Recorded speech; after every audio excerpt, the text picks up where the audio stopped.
Assalamualaikum warahmatullahi wabarakatuh. Hai guys, kami dari kelompok ekonomi ingin menjelaskan sedikit mengenai materi pajak. Sebelum itu, kami akan memperkenalkan diri terlebih dahulu. Dimulai dari saya. Nama saya Dinda Kusumaratni. Nama saya Samira Putri. Nama saya Alfi. Nama saya Dinda. Nama saya Anissa. Selamat nonton. Assalamualaikum warahmatullahi wabarakatuh. Selamat siang sahabat-sahabat. Hari ini saya akan membahas tentang pajak. Sepertinya tidak asing ya di telinga kalian apa itu pajak. Karena pajak itu sering muncul di televisi maupun koran. Oke, saat ini saya akan menjelaskan tentang pajak. Menurut Charles M. Schulz, pajak adalah kewajiban finansial atau distribusi yang dikenakan oleh wajib pajak pribadi atau badan oleh negara yang setara dengan negara yang digunakan untuk membiayai kebutuhan publik. Dan apabila pajak ini tidak dibayar, seseorang itu akan dikenakan sanksi seperti denda dan penahanan. Dan ada juga fungsi-fungsinya seperti untuk kendaraan publik, seperti transportasi umum seperti Transjakarta dan lain-lain. Dan ada juga untuk kesehatan. Dan ada juga seperti untuk pendidikan yang saat ini. Lain. Tarif pajak terbagi 4. Yang pertama, tarif pajak proporsional atau sebanding. Jenis pajak ini memakai persentase yang tetap untuk setiap dasar pengenaan pajak. Yang kedua, tarif pajak tetap. Jenis pajak ini tidak berubah pada setiap dasar pengenaan pajak, alias besar atau jumlah yang dibayarkan itu sama. Yang ketiga, tarif pajak degresif atau menurun. Penggunaan persentase yang menurun setiap dasar pengenaan pajaknya. Yang keempat, tarif pajak progresif. Persentase pajaknya meningkat untuk setiap dasar pengenaan objek pajak. Hai guys, kembali lagi bersama saya Alfi. Kali ini saya akan menjelaskan sedikit tentang asas pemungutan pajak. Pemungutan pajak adalah dasar atau pedoman yang sering digunakan oleh pemerintah untuk membuat atau melakukan pemungutan pajak. Terdapat 3 asas pemungutan pajak yang sering dijadikan pedoman pada dunia. Asas tempat tinggal, di mana pemungutan pajak ini dilakukan berdasarkan domisili atau tempat tinggal seseorang yang akan melakukan pajak. Yang kedua adalah asas kebangsaan, di mana pemungutan pajak dilakukan berdasarkan kebangsaan seseorang. Contohnya nih, ada orang Indonesia tinggal di negara Jepang, maka dia tidak akan dikenakan kewajiban untuk membayar pajak di Jepang karena dia bukan kebangsaan Jepang. Dan yang ketiga adalah asas sumber, di mana pemungutan pajak dilakukan berdasarkan sumber atau di mana tempat penghasilan itu berada. Itu tadi beberapa asas pemungutan pajak yang sering dijadikan pedoman oleh dunia. Nah, sekarang saya akan menjelaskan sedikit tentang asas-asas yang sering dijadikan pedoman di Indonesia. Yang pertama, asas finansial. Yang kedua, asas ekonomis. Yang ketiga, asas yuridis. Yang keempat, asas umum. Yang kelima, asas kebangsaan. Yang keenam, asas sumber. Dan yang ketujuh adalah asas wilayah. Terdapat 3 sistem pemungutan pajak yang ada di Indonesia. Yang pertama adalah self-assessment system, di mana pemerintah berhak menentukan besarnya biaya pajak yang terutang. Yang kedua adalah self-assessment system, di mana sistem ini merupakan sistem yang memberikan wewenang, tanggung jawab dan kepercayaan kepada wajib pajak untuk menghitung dan memperhitungkan, membayar dan melaporkan sendiri besarnya biaya yang harus dibayar. Adalah withholding system, di mana sistem ini merupakan sistem yang memberikan wewenang kepada pihak ketiga untuk memotong dan memungut biaya kepada wajib pajak untuk membayar pajak terutang oleh wajib pajak. Halo teman-teman, bertemu lagi dengan saya. Di sini kita akan membahas jenis-jenis pajak. Jenis-jenis pajak terbagi menjadi 3. Yang pertama, jenis pajak menurut lembaga pendapatan. Terdiri dari 2 jenis, yaitu pajak daerah. Pajak daerah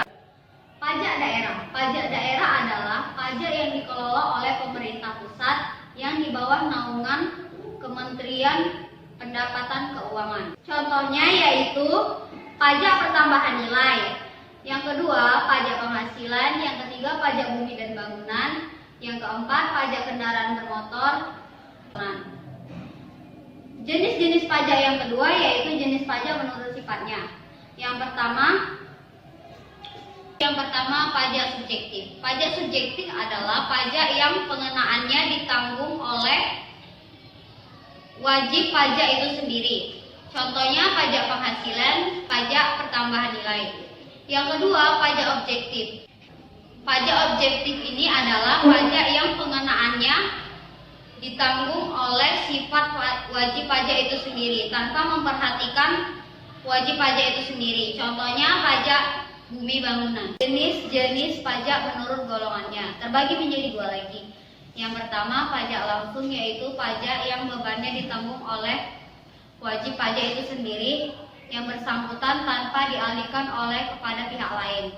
Contohnya pajak penghasilan, pajak bumi bangunan. Kedua, pajak tidak langsung. Pajak tidak langsung ini adalah pajak yang dapat dialihkan oleh kepada pihak lain. Contohnya pajak bea ekspor, pajak penghasilan. Terima kasih.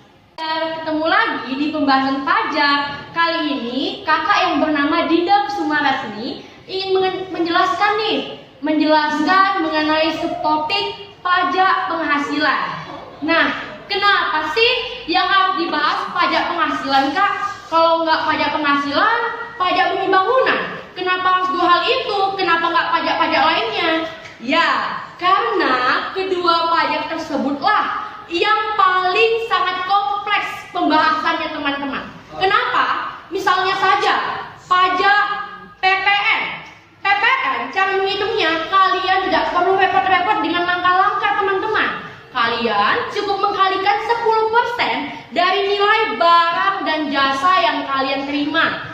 Nah, lain halnya nih dengan pajak penghasilan. Pajak penghasilan itu ribet banget ya? Enggak, teman-teman. Sebenarnya pajak penghasilan itu simple sekali. Nah, pajak penghasilan itu apa sih?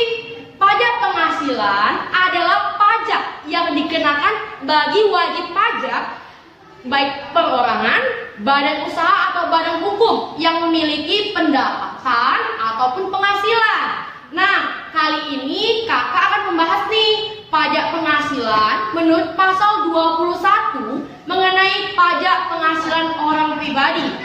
Langkah-langkahnya sekiranya ada 3 atau 4 langkah, teman-teman. Yang pertama, menghitung penghasilan bersih. Menghitung penghasilan bersih artinya menghitung penghasilan perorangan lepas dari tanggungan apapun dan sudah ditambahkan dengan biaya, ditambahkan dengan gaji, upah dan lain-lain.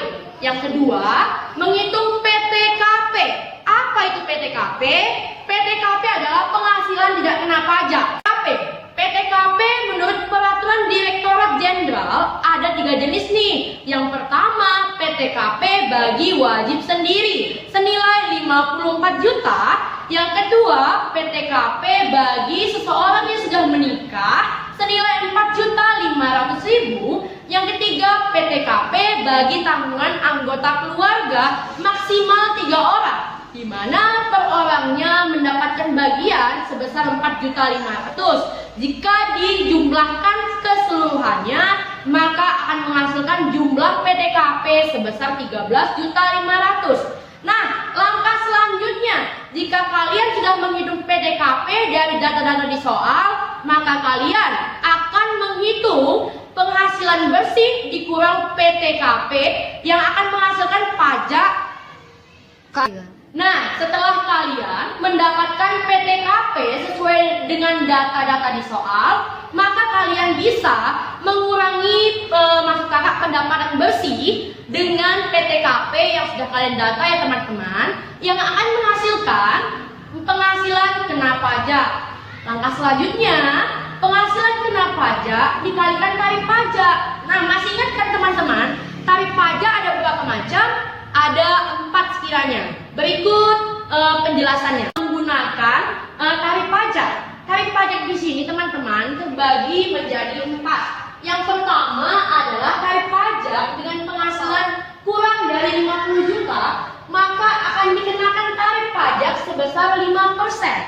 Yang kedua, tarif pajak dengan penghasilan 50 juta sampai dengan 250 juta akan dikenakan tarif pajak sebesar 15%. Yang ketiga, penghasilan dengan rentang 250 juta sampai dengan 500 juta maka akan dikenakan tarif pajak sebesar Yang ketiga, tarif pajak dengan penghasilan 250 juta sampai dengan 500 juta akan dikenakan pajak sebesar 25%. Yang keempat, penghasilan dengan rentang lebih dari 500 juta maka akan dikenakan tarif pajak sebesar 30%. Penghasilan ini per tahun ya adik-adik, bukan per bulan. Nah, untuk memahaminya, maka akan kita buat rumusnya nih adik-adik.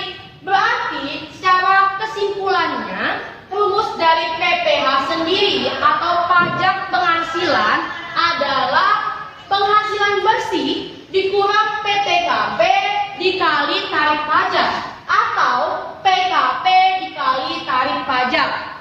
Nah, untuk memahami lebih lanjut isi dari materi pajak penghasilan, kakak punya contoh nih. Contohnya adalah Eko bekerja sebagai staf bagian administrasi di sebuah perusahaan swasta. Ia memperoleh penghasilan sebesar 7 juta. 7 juta ya adik-adik. Penghasilan sebesar 7 juta per bulan. Ia sudah menikah, namun belum dikaruniai anak. Tentukan PPH Eko per tahun. Nah, untuk menjawabnya, kita harus tahu dulu nih penghasilannya bersihnya berapa per tahun. Yang pertama, penghasilan bersihnya per tahun berarti 7 juta dikali 12 sama dengan 84 juta. Sudah mengetahui ini penghasilan per tahunnya berapa? Tinggal kita cari PTKP-nya. Penghasilan bersama tidak kena pajak. PTKP-nya dengan syarat apa? Ia sudah menikah. Menikah berarti sebesar 4.500.000 dan diri sendiri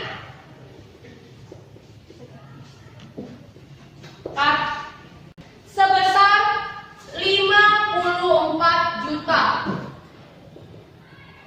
Jadi di sini berapa ya adik-adik? Ditambah ya. Jadi 58.500.000. Hasilnya disebut dengan PKP, penghasilan kena pajak sebesar berapa nih teman adik-adik? 25 juta 500.000. Nah, PKP untuk mendapatkan penghasilan, pajak penghasilan harus dikalikan dengan tarif pajak. PPH sama dengan PKP dikali tarif pajak. Untuk melihat yang mana sih tarif pajak yang digunakan, kita lihat interval penghasilannya teman-teman. 25.500.000 berarti kurang dari 50 juta. Berarti yang digunakan adalah interval 5%. Nah, jadi 25.500.000 dikali 5%, 275.000. Inilah PPH-nya. Jadi gimana adik-adik? Mudah bukan menghitung pajak penghasilan? Ayo semangat belajar.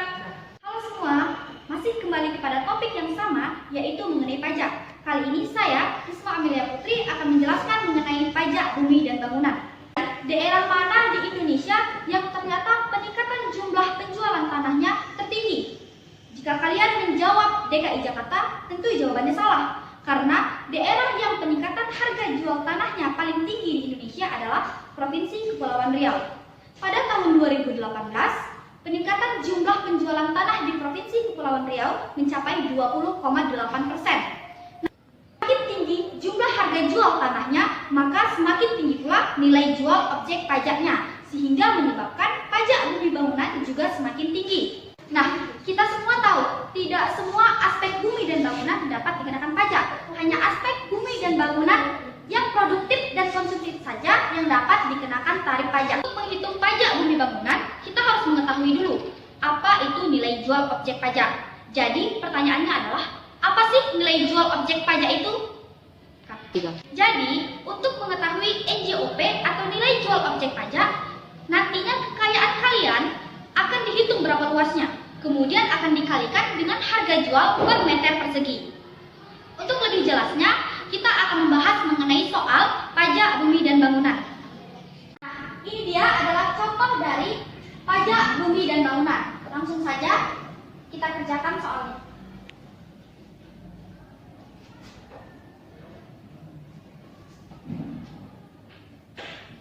Yang pertama, kita buat dulu nilai jual objek pajaknya. NJOP. NJOP. Tadi sudah saya katakan bahwasannya NJOP tadi adalah seluruh harta kekayaan dihitung luasnya kemudian dikalikan dengan harga jual per meter persegi. Langsung saja kita masukkan. Yang pertama ada tanah.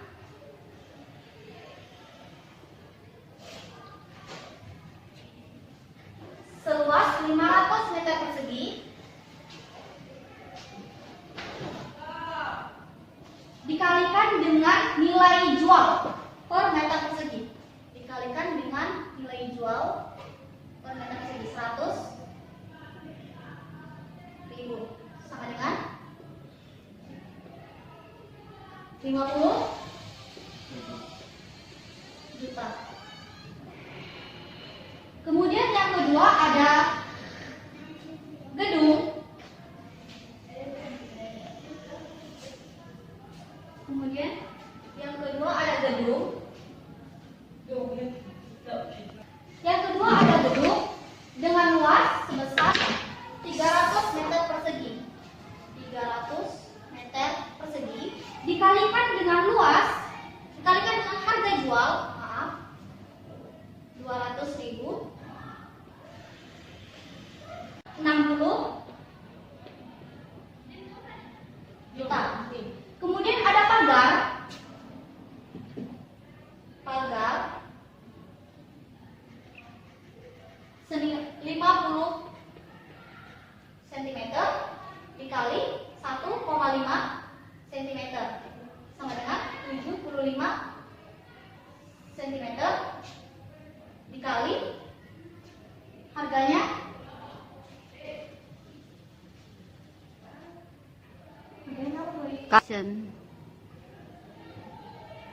katakan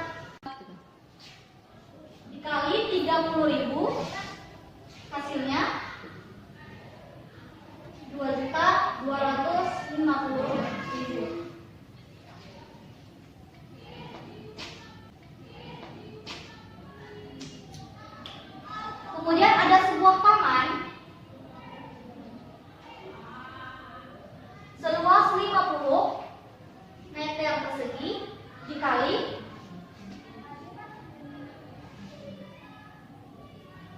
dikali 50.000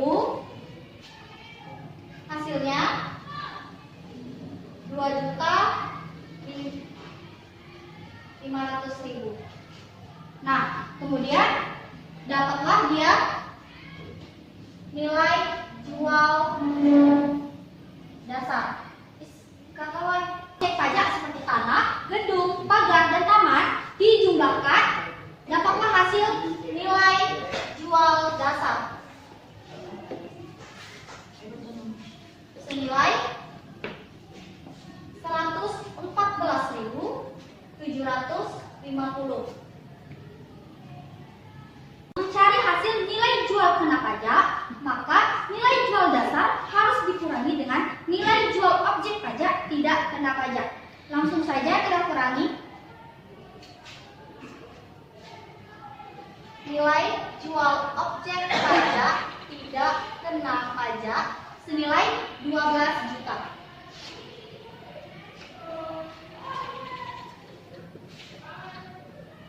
Nah, kenapa tanda huruf? Karena dalam yang menandakan pengurangan. Jelas? Kemudian kita kurangkan, hasillah nilai jual kena pajak senilai 102.750.000. Nah, kemudian untuk tarif pajak.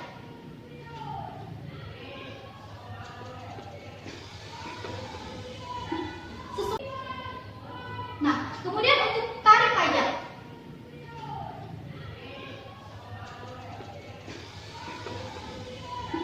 Sesuai dengan Persatuan Ekonomi Seluruh Indonesia, bahwasanya tarif pajak bumi dan bangunan senilai 0,5%.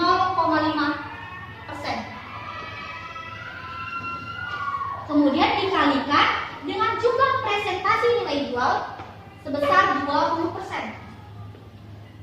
20% dikalikan dengan nilai jual kena pajak sebesar 102.750.000. Maka hasilnya sama dengan 102.750.000. Jadi, pajak bumi dan bangunan yang harus dibayar oleh Opung Risat sebesar